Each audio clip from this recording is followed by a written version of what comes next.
Man, all right, so we got a 12-team college football playoff that is set.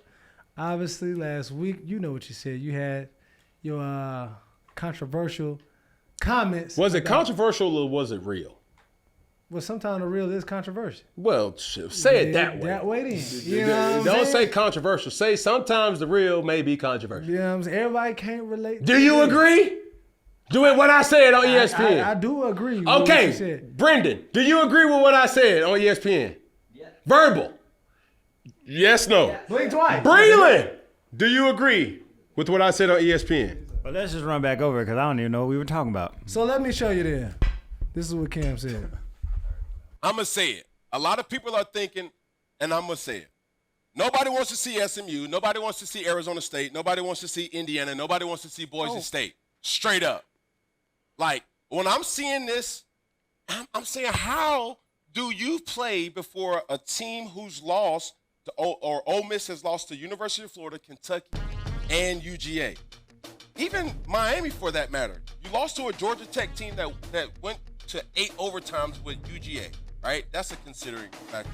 I just think we need to really consider team strength of schedule when you're talking about the national championship.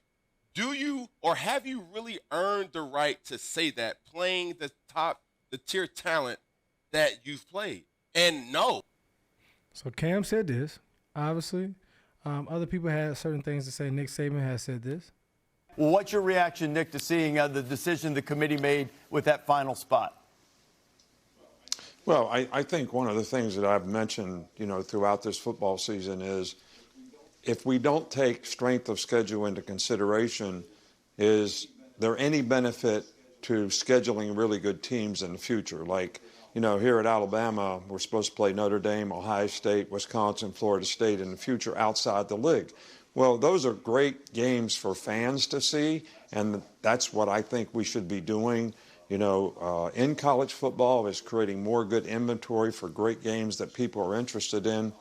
But do you enhance people wanting to do that, where what's the athletic director going to do? He may go cancel all those games now, knowing that the SEC is tough enough. But at the same time, I do think the best teams are in the playoff, which I think is most important. And no coach should have any complaint about what his circumstance is relative to getting in the playoffs or out of the playoffs, because they all controlled their own destiny and they all had opportunities and they had some flaws and bad losses that contributed to their circumstance. So this could be a learning lesson for each and every team and every individual on those teams. Perfectly said. So, But the main thing, are we taking into consideration strength of schedule? and some, but then what about the people that say, I can't control who they put in front of me? I just got to Which win. goes back to what I will say, Peggy. There's a fix here. The NBA has figured that out. What about a buy-in game? Fight-in game? Like the play-in? A play-in game. You see what I'm saying? I mean, yeah, we got Because more than we SMU had. losing to Clemson ain't even strong. Like, I'm looking at that game and I'm like, bro, this game is supposed to be out of control. And it was at one point out of control. And they still allowed them to come back. And I did not know this. Rhett Lashley, right, was a GA on the national championship team at Auburn. Casey Woods was also on that staff.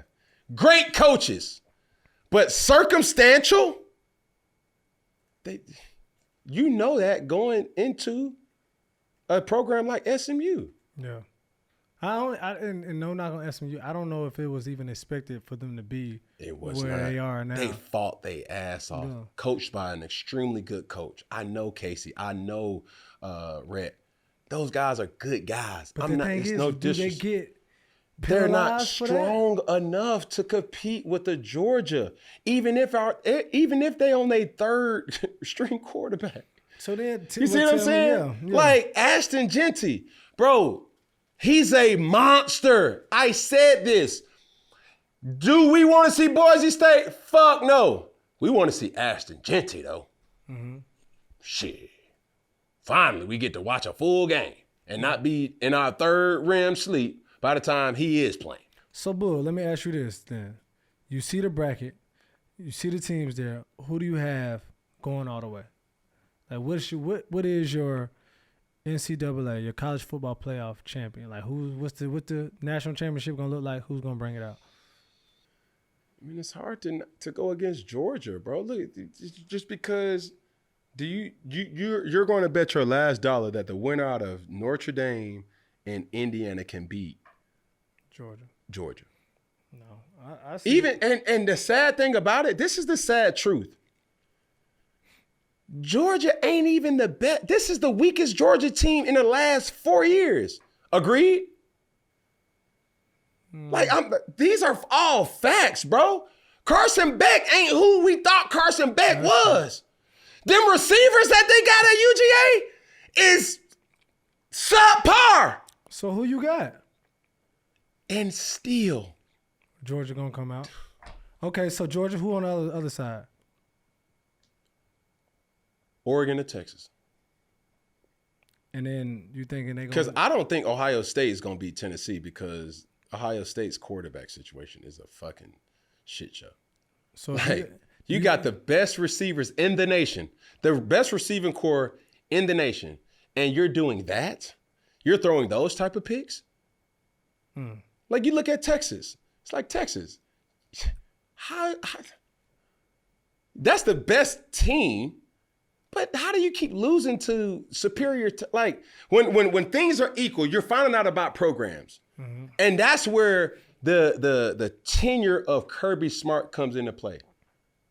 At this particular point, I don't give a fuck who team I'm going with who's been in this situation before.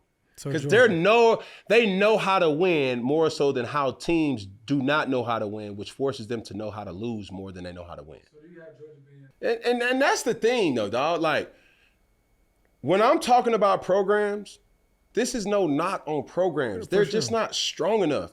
In boxing, you have weight classes. Bro, you have teams that are in here that are not heavyweights. They're fighting heavyweights. So they always say, man, America loves an underdog story. For sure. This ain't no cinematic relief. Nobody gonna be able to save you. Well, it happens in the NCAA tournament all the time, March Madness. This ain't basketball. This is fucking football where you can get your fucking block knocked off and looking forward to it. And you lose games like this not because of your skill set on the perimeter. You lose games like this because of your dominance in the interior. That line, boy, that line. Because when you go back to playing, asking Deion, hey, Deion, do you think Colorado is ready to play a Nick Saban-led Alabama? No. Why? It's them trenches. We not there yet. The game decide on the line. Bro, when you're talking about SMU's line versus Georgia's line, that's true. When Boise State has been dominating the line of scrimmage versus a Georgia, man, you're not going to be able to do that. Now you're going to force a team to do something that they don't want to do. You're going to force a team who's probably threw the ball at the most 35 times a game, and that's at the absolute most. I ain't never seen a statistic from Boise State all year. They don't need to when their leading rusher is up for Heisman. Yeah. But what if you can't run the football no more? Then what? Because you're not going to be able to run all over Georgia. I don't give a damn who the quarterback is. I don't give a damn who the receiver is. Kirby Smart ain't going to allow you to do that. He's going to take that part away. He's going to take that away. Not running it. No. Skill set wise, cool. But running it? Yeah. I don't know a damn team in the SEC that can run all over a team. Stopping the run is not no insufficiencies in any team in the SEC. The top tier teams, that is. Yeah. So, that's my point, bro. Man, I hate to be real, but shit, somebody got to be it. Now, if they say you biased because you came from only I the did. too. And I know how tough it is to come out of the SEC. And if you're not going to take a 3-loss team that came from a strength of schedule of a top 10 strength of schedule, why the fuck would they want to play these fan favorite games? Like BYU, really? That's who y'all lost to? Y'all lost to Cincinnati? Really? Really? Come on now. No knock on them, but they're not heavyweights. Stay in your it's okay. Y'all ain't. So is an Oregon a heavyweight? Yes. Okay. Ohio State a heavyweight? Yes. But Ohio State need a fucking quarterback. But what about Arizona State? No, they're not a heavyweight. No. Indiana's not a heavyweight. Notre Dame. Boise State, no. Notre Dame is not a heavyweight. And shout out to Ryan Clark. I know that your son go to Notre Dame, and I ain't want to make it feel awkward on the show, but Notre Dame ain't ready. No. Rarely do we see upsets by really Clemson good teams. this year. No. But they know how to battle if they got Clemson wasn't supposed to win that game. They kicked a fucking 50-yard plus field goal. Like, bro, No. what are we talking about here? Here we go, man. I'm done talking about this.